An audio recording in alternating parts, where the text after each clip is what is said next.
सभी साथियों को नमस्कार। माइक्रोवेव इलेक्ट्रॉनिक्स के इस नए लेक्चर में आप सबका स्वागत है।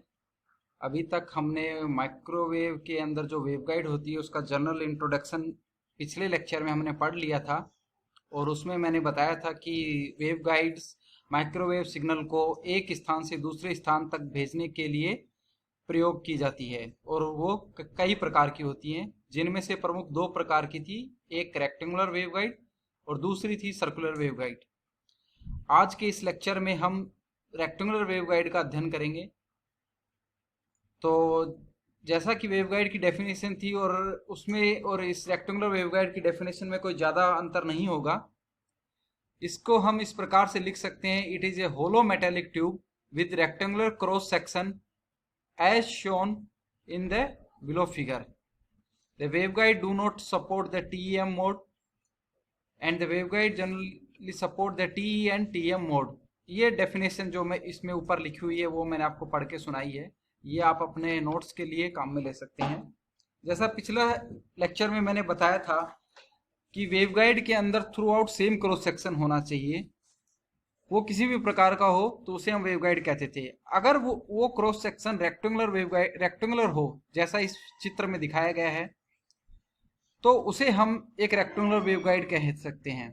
इसे आप इस प्रकार समझिए, जैसे आपके पास एक माचिस की डब्बी है और उसके अंदर के भाग को आप निकाल दें तो जो आउटर कवर जो कवर बचता है उसको आप रेक्टेंगुलर वेवगाइड का शेप समझ सकते हैं। और जो उसकी ये जो आउटर कवर की ये जो दीवारें होती हैं ये मेटल की बनी होती हैं, जो मतलब इसके ऊपर का ये हिस्सा जो मैं दिखा रहा हूँ ये मेटल का बना रहेगा, साइड मेटल की, मतलब उसकी वॉल जो है वो मेटल की होंगी। ठीक है, तो मेटल की क्यों होंगी? क्योंकि हमने पिछले लेक्चर में पढ़ा था कि माइक्रोवेव मेटल से रिफ्लेक्ट करती है और मैंने दिखाया था कि माइक्रोवेव वेवगाइड के अंदर रिफ्लेक्ट होके आगे बढ़ती हैं। अगर वो स्लाइड होगी तो मैं आपको दिखाना चाहूंगा ताकि पीछे का थोड़ा याद आ जाए आपको। ये था हमारा, इसके अंदर हमने, रुकिए, स्लाइड, जैसे वेव आती है तो वो इसकी सरफेस से रिफ्लेक्ट होते हुए आगे की तरफ बढ़ती है। ये पिछले के लेक्चर में हमने ये बताया था सारा। तो अब वापिस से हम अपना रेक्टेंगुलर वेवगाइड पे आते हैं। तो ये रेक्टेंगुलर वेवगाइड ऐसा क्रॉस सेक्शन होगा रेक्टेंगुलर, जिसकी जो, तो इसके अंदर ये जो ब्रॉडर भाग होता है जिसको ए दिखाया गया, इसको इसका रेक्टेंगुलर वेवगाइड का विड्थ कहते हैं और इसे जनरली इसका सिंबल ए से रिप्रेजेंट किया जाता है। मतलब जो इसका चौड़ाई जिधर ज्यादा है उसको आप विड्थ बोलते हैं और उसको ए बोलते हैं। और दूसरा जो ये जो जिसका कम चौड़ी जो भाग होता है उसको आप इसका हाइट बोलते हैं। तो चौड़े भाग को आप विड्थ बोलते हैं और कम चौड़े भाग को आप उसका हाइट बोलते हैं और उसका सिंबल बी से रिप्रेजेंट किया जाता है। ये स्टैंडर्ड सिंबल है कि विड्थ को हम ए से रिप्रेजेंट करते हैं और हाइट को हम बी से रिप्रेजेंट करते हैं।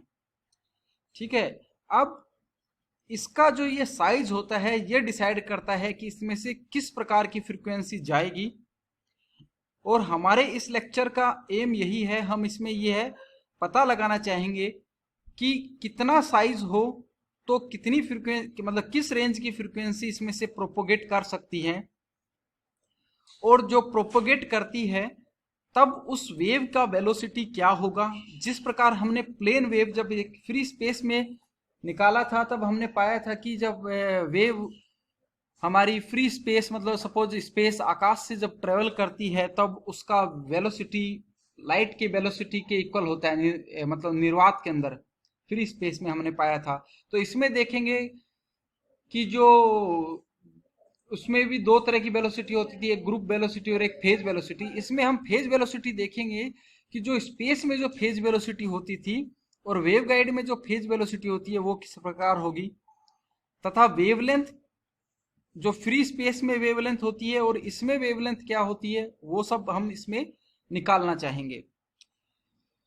अब अगर हमें मार्केट में से वेवगाइड खरीदनी हो तो उसका एक स्टैंडर्ड टर्म होता है, उसको हम रेक्टेंगुलर वेवगाइड को हम WR से रिप्रेजेंट करते हैं। यहाँ पे W होता है वेवगाइड, R रिप्रेजेंट करता है रेक्टेंगुलर और इसके पास में एक नंबर लगा रहता है। जैसे मैंने एग्जांपल के लिए यहाँ 284 लिखा है, ये 284 इसकी ए व बी का क्या मान होगा उसको दर्शाता है।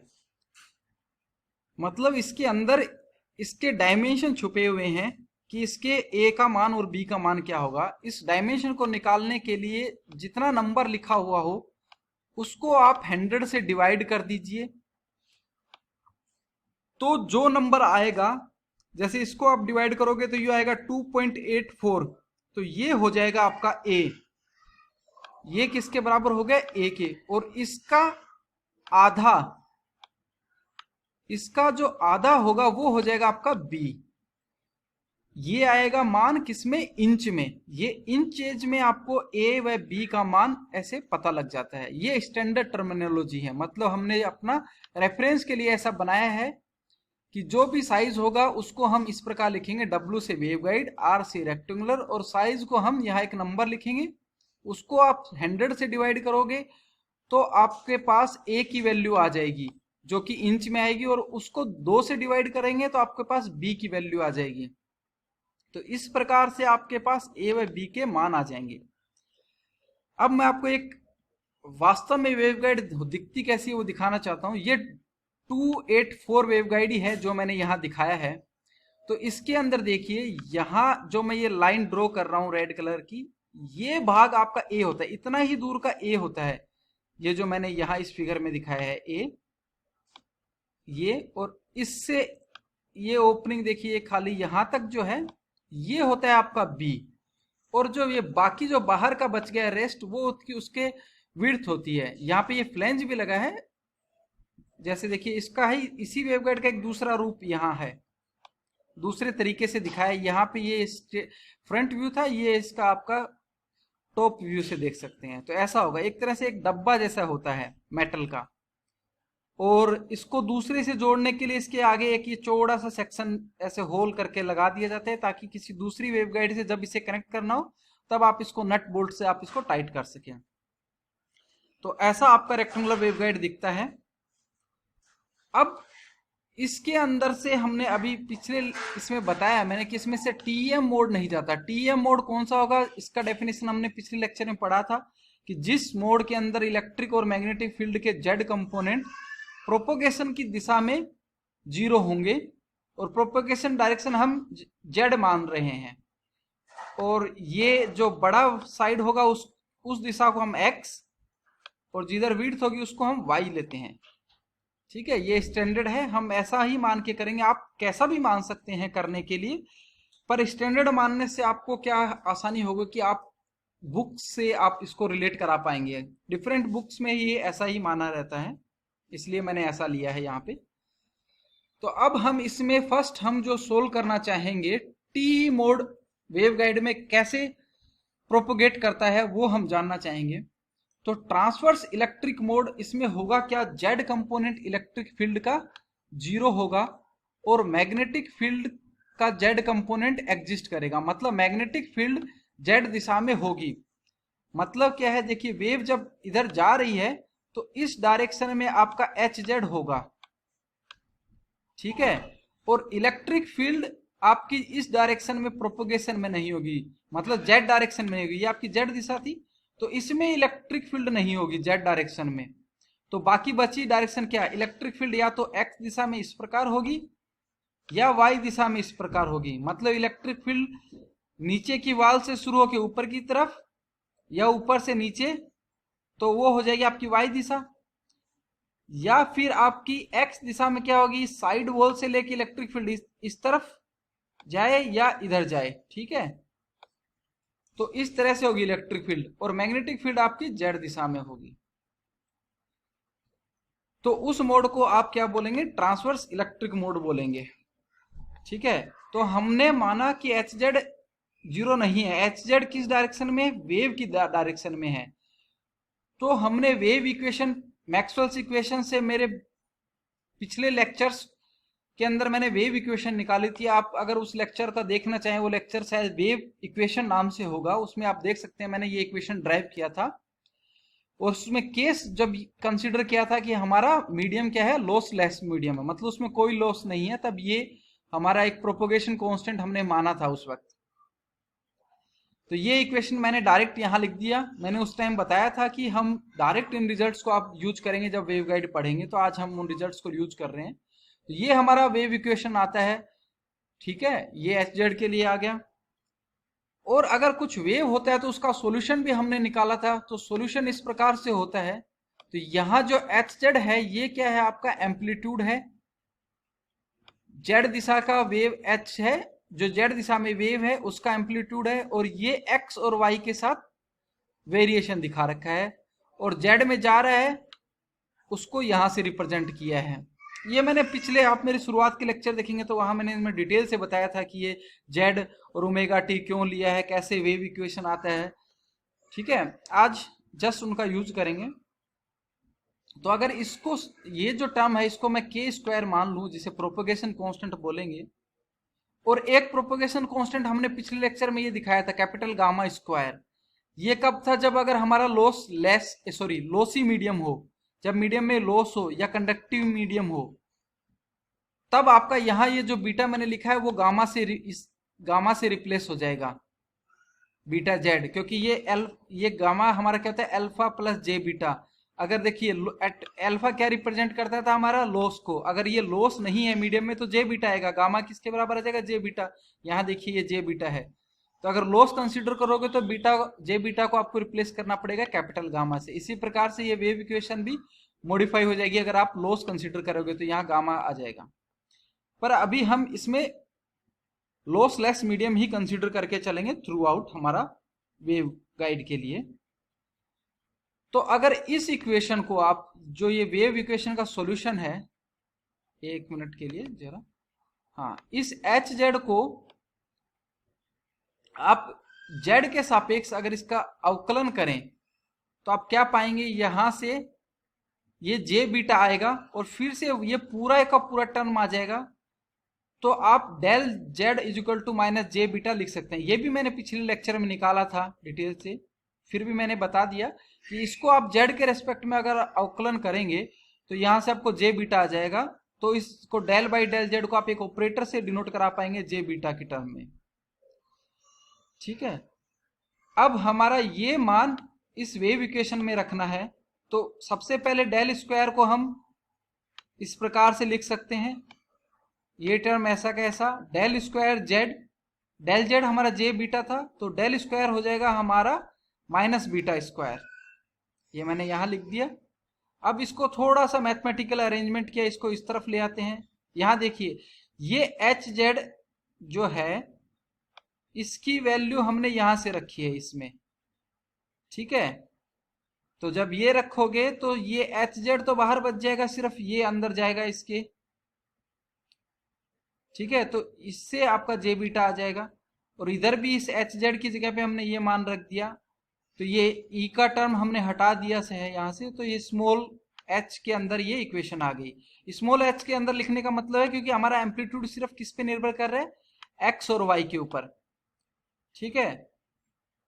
इसका रीजन अभी समझ में आएगा, इसको हमने ऐसा क्यों लिखा, ताकि हम वेरिएबल सेपरेशन यूज कर पाए। देखिए तो यहां से जब हम हमारा राइट हैंड साइड की टर्म को एक तरफ ले आते हैं तो ये इस इक्वेशन इस प्रकार लिख सकते हैं, और ये जो भाग है omega square mu epsilon minus beta square को हम एक कांस्टेंट के सी के इक्वल लिख सकते हैं, के सी स्क्वायर के इक्वल। इसको बोलते हैं कट ऑफ वेव नंबर। यही डिसाइड करेगा आपका कितना फ्रीक्वेंसी अंदर जाएगा या नहीं जाएगा। अभी सिर्फ आप इसको कट ऑफ वेव नंबर लिखिए, यहां लिखिए where K C is the cut off wave number. तो ये के सी की वैल्यू यहां रख देंगे तो हमारा ये आ गया, ठीक है। और इस भाग को हम एक ओमेगा स्क्वायर म्यू को हम के स्क्वायर लिख सकते हैं। तो ये दो इक्वेशन जिनको मैंने मार्क किया है, इनको हम आगे काम में लेंगे। अब जो हमारा फाइनल इक्वेशन आया था इसमें देखिए जरा एच जेड, हाँ, तो ये इस जो पिछला इक्वेशन था हमारा ये आ गया है। इस एच जेड को स्मॉल में क्यों लिखा इसका पता अभी चलेगा। देखिए एच जेड हमारा सिर्फ एक्स व वाई पे निर्भर कर रहा था, जेड का टर्म इसमें से हमने हटा दिया है जिसको हमने KC से रिप्लेस कर दिया है। तो एच जेड को मैं दो फंक्शन इस प्रकार लिख सकता हूँ, वेरिएबल सेपरेबल मेथड जो होता है हमारा उसमें, उसके अनुसार जो इसका x, एक कैपिटल X सिर्फ x का फंक्शन है, y का फंक्शन है, ये दो फंक्शन डिफरेंट मिला के एक टोटल एच जेड बनता है आपका।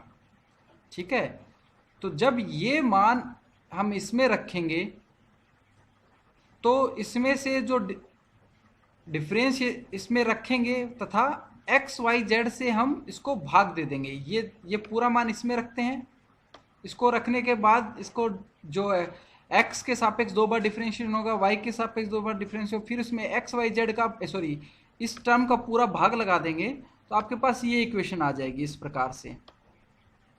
ठीक है, अब इस इक्वेशन को जरा देखिए, ये इक्वेशन क्या बोलती है कि इन तीनों का सम मिलकर क्या है, 0 के बराबर है, तथा इसका जो पहला भाग है वो सिर्फ x पे निर्भर करता है। मतलब इसको अगर आप चेंज करोगे, इसकी वैल्यू को चेंज करोगे, वो वैल्यू कब चेंज होगी, जब x को चेंज करने से चेंज होगी, तथा इसकी y से डिपेंड है, तथा ये आपका एक कांस्टेंट जो पिछला हमने निकाल लिया था, जिसे हमने कट ऑफ वेव नंबर बोला था।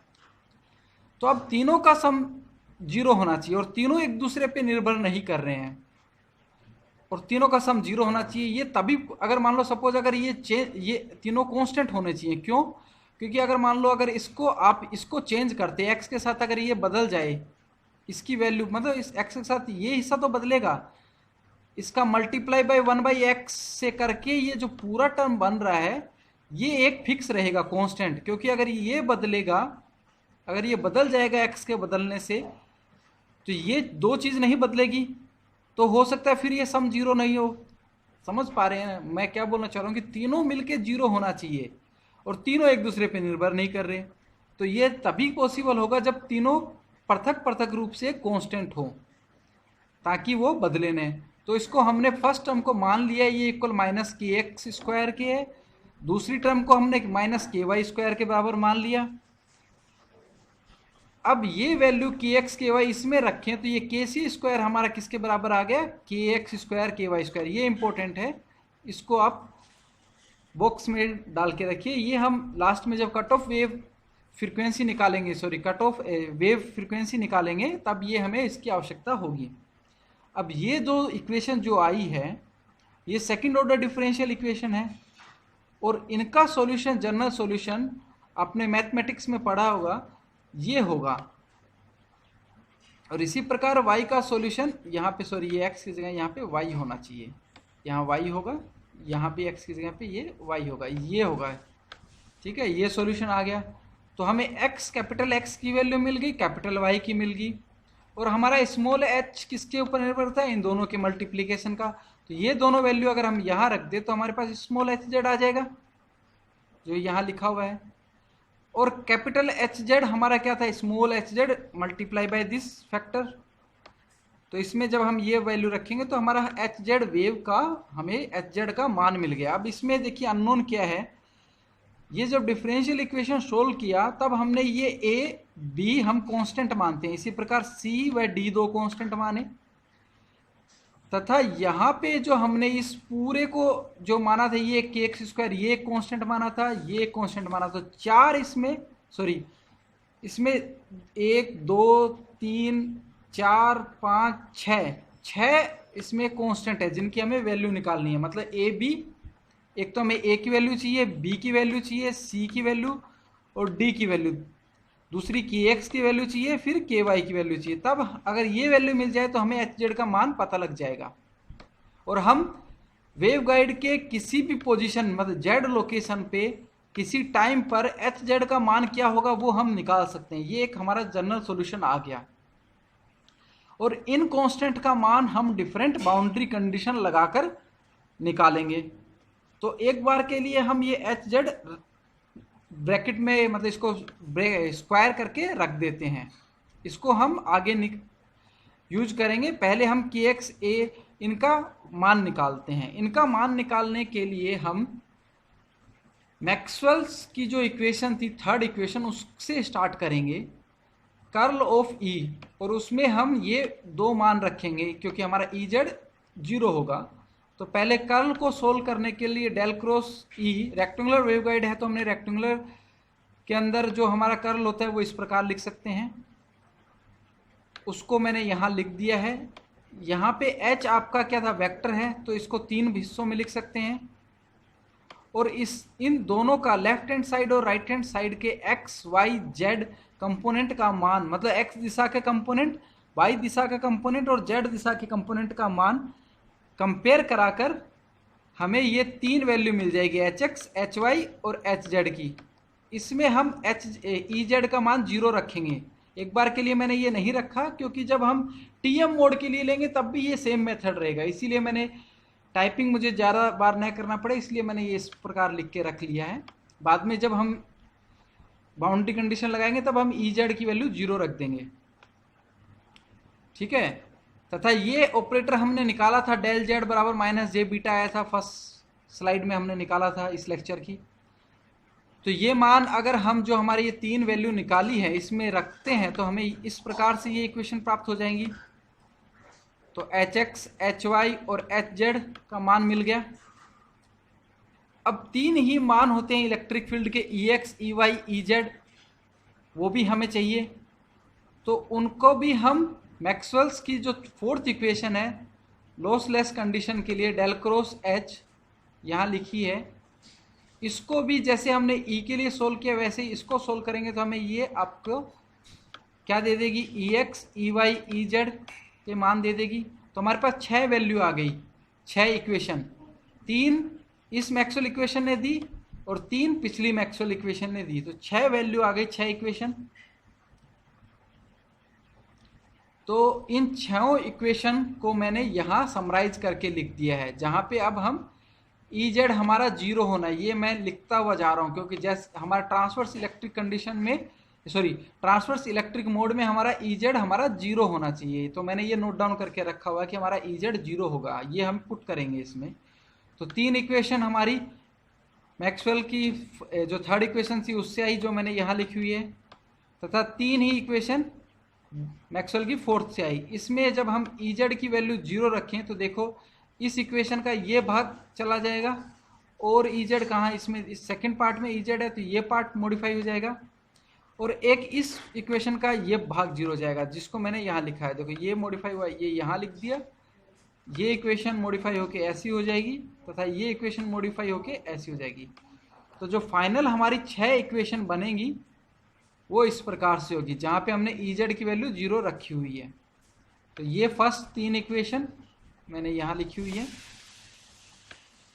अगली 3 इक्वेशन यहाँ है। अब इनसे हम करना क्या चाह रहे हैं, बेसिकली हमें E X, E Y, E Z, sorry E X, E Y, H X, H Y के मान हमें किसके टर्म में चाहिए, एच जेड की टर्म में चाहिए, क्योंकि हमने वेव इक्वेशन से एच जेड का ही मान निकाला है। तो इसलिए हम इन इक्वेशन को इस प्रकार से रीअरेंज करेंगे कि ये इक्वेशन हमारी एच जेड के फॉर्म में आ जाए, मतलब सारे मान एच जेड की फॉर्म में आ जाए। तो देखिए ये इस इक्वेशन तथा इस इक्वेशन को आप यूज करेंगे और यहाँ से अगर आप एच एक्स की वैल्यू, इस इक्वेशन से एच एक्स की वैल्यू निकाल के इसमें रखेंगे, यहाँ पे जो मैंने यहाँ करके दिखाया हुआ है, तो आपका ये इक्वेशन इस प्रकार मॉडिफाई हो जाएगा। और इस इक्वेशन में आप सिर्फ ई वाई बचा, और इस इक्वेशन ये जो भाग है इसको हमने पहले ही के सी के बराबर माना हुआ था, ठीक है। तो ये पूरा के सी स्क्वायर आ गया, तो हमारा ई वाई का टर्म आ गया, किसके अंदर आ गया, एच जेड की टर्म में। इसी प्रकार से बाकी इक्वेशन से हम ई एक्स निकाल सकते हैं एच जेड की टर्म में, एच एक्स और एच वाई भी निकाल सकते हैं, ये सब किसकी टर्म में आ गए, एच जेड की टर्म में आ गए, ठीक है। तो अभी हमारे पास सारी इलेक्ट्रिक और मैग्नेटिक फील्ड के कंपोनेंट,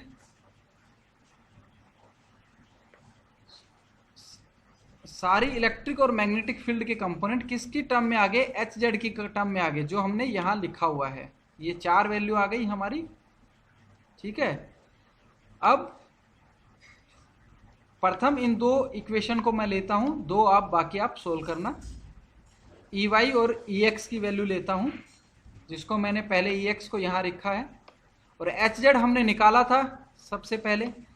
तो इस एच जेड का अगर हम वाई के रेस्पेक्ट में डिफ्रेंशिएशन करें, देखिए ये सब हम क्यों कर रहे हैं, क्योंकि हमें ये मान ए व बी के मान निकालने हैं। अभी कुछ देर में आपको पता लगेगा ये, इससे हम ए और बी के मान किस प्रकार निकालेंगे। देखिए तो इस डेल एच जेड का वाई के सापेक्ष जब आप अवकलन करोगे तो ये इस प्रकार आ जाएगा।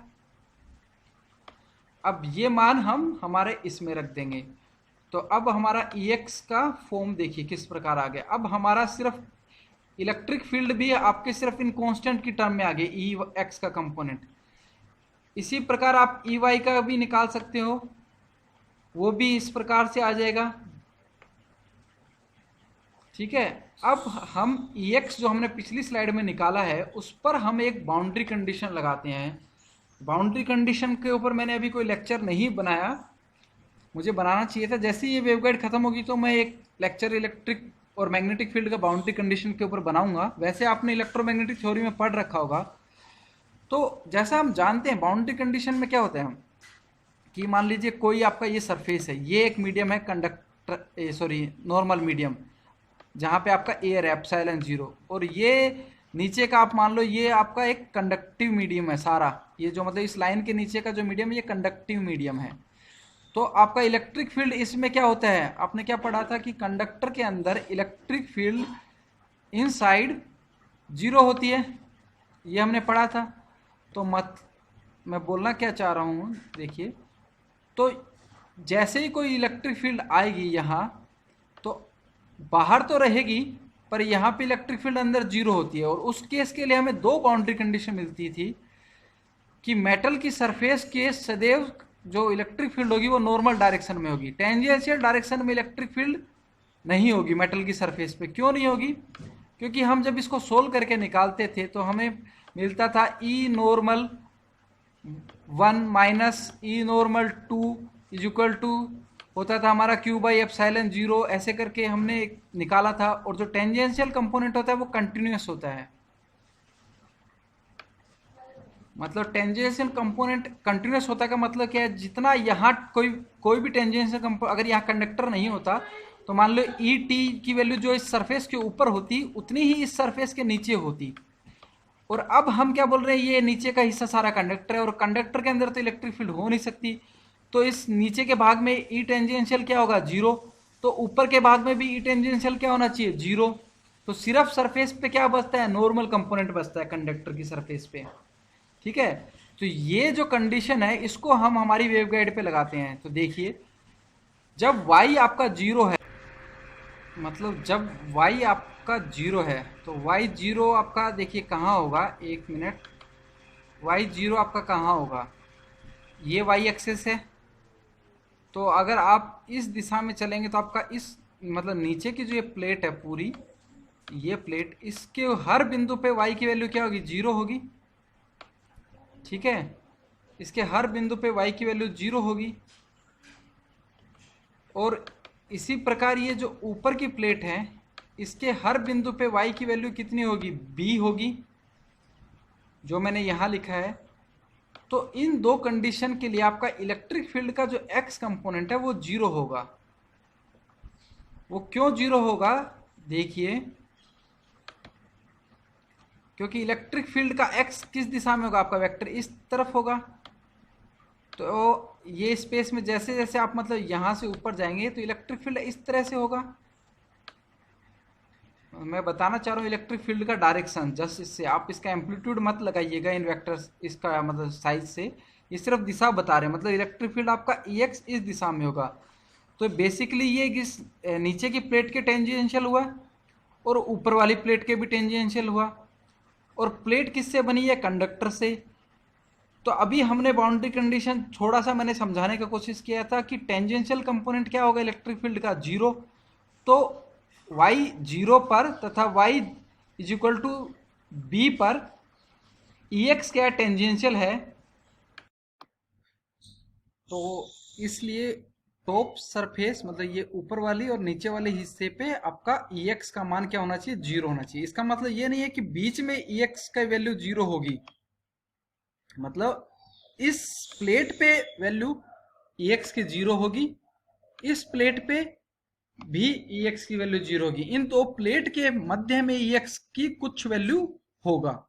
ठीक है, तो फर्स्ट कंडीशन के लिए हम पहले y इज इक्वल टू 0 रखते हैं इस उपरोक्त समीकरण में, और y इज इक्वल टू 0 रखते ही हमने यहाँ अभी डिस्कस किया है इसके अनुसार ex का वैल्यू क्या होना चाहिए, 0 आना चाहिए। तो देखिए इसमें इस भाग के ऊपर कोई असर नहीं पड़ेगा क्योंकि यहाँ y कुछ है ही नहीं, के वाई का पता हमें है नहीं, ये हमें निकालना है। तो देखिए यहाँ पे y अगर आप 0 रखते हैं तो ये साइन पूरा का पूरा 0 हो जाएगा, साइन 0 का मान 0 होता है तो ये पूरा टर्म 0 हो जाएगा, बाकी बचा d। तो इस पूरे राइट हैंड साइड को 0 होने के लिए अगर आप d आपने जो माना था कांस्टेंट, इसको अगर आप 0 मान लें, क्योंकि कोस वाली टर्म 0 हो नहीं रही है क्योंकि y 0 रखते ही कोस 0 हो रहा है, कोस 0 का मान क्या होता है 1, तो ये d बचेगा। तो 0 होने के लिए इस d का 0 होना जरूरी है, तो इसलिए y 0 रखने से हमें d का मान आ गया 0। दूसरे केस में हम क्या करते हैं, y is equal to b रखते हैं। अभी d 0 हो चुका है तो हमारा उपरोक्त इक्वेशन इस प्रकार बन जाएगा। अब इसमें y is equal to b रखेंगे, तो y की जगह b रखने पे हमें ई एक्स का मान क्या होना चाहिए था, ई एक्स का मान 0 होना चाहिए था, ये साइड 0 होनी चाहिए तो यहाँ 0 रखा, ये सारे इधर जाके 0 हो जाएंगे तो बचेगा क्या, यहाँ c भी इधर जा चला जाएगा तो खाली बचा क्या साइन के वाई बी, और 0 को मैं साइन एन पाई लिख सकता हूं क्योंकि साइन एन पाई जहां एन क्या है इंटीजर 1 2 3 0, तो ये साइन पाई का कुछ भी इंटीजर मल्टीपल होता है तो वो 0 होता है। तो इन दोनों से आप कंपेयर करके आप लिख सकते हैं के वाई आपका क्या आ गया एन पाई बाई बी। ठीक है, जहां एन आपका क्या है इंटीजर, और वैसे ये एन होता है आपका वाई दिशा में नंबर ऑफ हाफ वेव, उसको हम आगे समझेंगे। अभी के लिए आप इसको ये समझिए एन आपका 1 2 3 ऐसे इंटीजर हैं डॉट डॉट डॉट। ठीक है, तो अब आपके पास d 0 हो चुका है, आपके पास किस किस की वैल्यू आ गई है, आपके पास के वाई की वैल्यू आ गई है, d की वैल्यू आ गई है, दो कांस्टेंट हमारे पास आ गए हैं इस इक्वेशन से ई एक्स से। अब हम ऐसे ही बाउंड्री कंडीशन हमारे ई वाई के लिए लगाते हैं, जो ई वाई पिछले स्लाइड में हमने ये इक्वेशन निकाली थी, तो यहां पर हम क्या कंडीशन लगा सकते हैं, बाउंड्री कंडीशन जरा देखिए, इसी प्रकार की कंडीशन लगाएंगे। अब हम इसमें क्या करते हैं, x is equal to A, sorry x is equal to 0 तथा x is equal to A. x 0 कहाँ है और x a कहाँ है, देखिए इस पूरी प्लेट के ऊपर x की वैल्यू क्या होगी 0, जो यहां तक है ये प्लेट, तथा ये प्लेट जो यहां मैंने b दिखाई है, इस पूरी प्लेट के ऊपर हर एक बिंदु पे आपको x की वैल्यू क्या होगी b। ठीक है, अब इसके अंदर आप इलेक्ट्रिक फील्ड का यहां से अगर y दिशा में देखेंगे तो इलेक्ट्रिक फील्ड की y डायरेक्शन कैसी होगी, ऐसी, वो किसके पैरेलल होगी, इन दोनों प्लेटों के पैरेलल होगी। तो ये जो ई वाई है जो आपकी किसके पैरेलल आ गई, एक तो इस प्लेट के पैरेलल आ गई, एक इस प्लेट के पैरेलल आ गई। पैरेलल मतलब वो टेंजेंशियल हो गई है, और अभी मैंने जो डिस्कस किया था टेंजेंशियल इलेक्ट्रिक फील्ड आपका कंडक्टर की सरफेस पे 0 होना चाहिए। तो मतलब क्या हुआ कि ई वाई की वैल्यू इस प्लेट के ऊपर तथा इस प्लेट के ऊपर 0 होगी। ठीक है, तो जैसे ही आप ये कंडीशन लगाएंगे तो आपको b की वैल्यू 0 मिल जाएगी, तथा kx जैसे हमने ky निकाला है इसकी वैल्यू आप m पाई बाई a आ जाएगी। यहाँ m क्या होगा, जैसे यहाँ n इंटीजर था वहां m क्या होगा, इंटीजर होगा 1 2 3। तो अब देखिए हमारे पास किस किस कांस्टेंट की वैल्यू आ गई, हमारा d की वैल्यू हमें 0 मिल गई है, तो और दूसरे हमारे b की वैल्यू भी 0 मिल गई है, kx की वैल्यू आ गई है, ky की आगे बच गए आपके a व c। अब इन ex तथा ये ey की इक्वेशन है, इसको थोड़ा मॉडिफाई करके हम इस प्रकार लिख सकते हैं। यहां देखिए दो कांस्टेंट जो बचे थे पीछे के अंदर, देखिए इस इक्वेशन को आप सोल्व करेंगे तो यहां से सिर्फ a बचेगा क्योंकि b वैल्यू आपकी 0 है, d हमने यहां से 0 निकाल लिया था, तो c बचेगा। तो a इंटू सी को, ये दो कांस्टेंट जो मल्टीप्लाई हो जाएंगे इनको मैंने सीधा a m n लिख दिया। ठीक है, और बाकी वैल्यू रख के के एक्स के वाई जो निकाला था उनकी वैल्यू रख दी। तो इस प्रकार ई एक्स ई वाई आ जाएगा। इसी प्रकार से आप एच एक्स एच वाई निकाल सकते हैं जो मैंने यहाँ लिखे हैं। देखिए एच एक्स एच वाई मैंने कैसे निकाले, इन दो इक्वेशन में आप del H z del x की मान रखेंगे, फिर आप कांस्टेंट की वैल्यू रख देंगे तो आपको ये एच एक्स एच वाई मिल जाएंगे जो मैंने यहाँ लिखे हुए हैं। तो फाइनल हमारा जो एच जेड था उसमें भी हमने कांस्टेंट के मान रख दिए, तो आपका एच जेड इस प्रकार हो गया। तो अब हमारे पास सारे मान आ गए, ई एक्स आ गया, ई वाई आ गया, एच एक्स आ गया, एच वाई आ गया, एच जेड आ गया, और ई जेड हमारा 0 था ही, ये हमने माना था ही। तो अब हमारे पास हर इलेक्ट्रिक फील्ड और हर मैग्नेटिक फील्ड के हर एक कंपोनेंट का मान हमें पता चल गया है। ठीक है, तो इन इक्वेशन को से हम वेव का इंपेडेंस निकाल सकते हैं। देखिए तो मैं पहली दो इक्वेशन यूज करूंगा, एक ई एक्स और इसके साथ एच वाई। इन दो इक्वेशन को अगर हम आपस में डिवाइड करें तो आपका इस प्रकार से ये इक्वेशन आएगी, ओमेगा बाय म्यू बीटा। और हमें केसी का मान मैंने बोला था हम इसको काम में लेंगे, वेव कांस्टेंट ये इस प्रकार लिखा था, इसको हम केसी के स्क्वायर बाय बीटा स्क्वायर, इसको आप थोड़ा सा मॉडिफाई करेंगे, ओमेगा की वैल्यू को आप के की टर्म में लिखेंगे। और ईटा आपका क्या होता है, ईटा हमने प्लेन वेव की कंडीशन में मैंने ईटा निकाला था, ये होता था हमारा वेव इंपेडेंस जब वेव स्पेस से जा रही हो, और ये होता है हमारा under root mu by epsilon, ये होता है। ये सारी लिखेंगे तो आपके पास ये आ जाएगा। तो इसका मतलब क्या हुआ, ई एक्स एच वाई हमारा इंपेडेंस होता है, इसका आप यूनिट निकालेंगे तो ये इंपेडेंस आएगा। तो इसको मैं एक ईटा जी से डिनोट कर देता हूँ, ईटा जी मतलब वेव गाइड का इंपेडेंस। वेव गाइड के अंदर वेव को क्या इंपेडेंस आया, वो ईटा जी हो गया। वो किसके बराबर हुआ, फ्री स्पेस में तो ईटा आता है और ये मल्टीप्लाई हो रहा है आपका के बीटा, जहां के क्या है आपका ओमेगा स्क्वायर म्यू और बीटा आपका प्रोपगेशन कांस्टेंट है। ठीक है, तो इंपेडेंस जो वेव गाइड में हुआ वो के बाय बीटा का टाइम्स हो जाता है।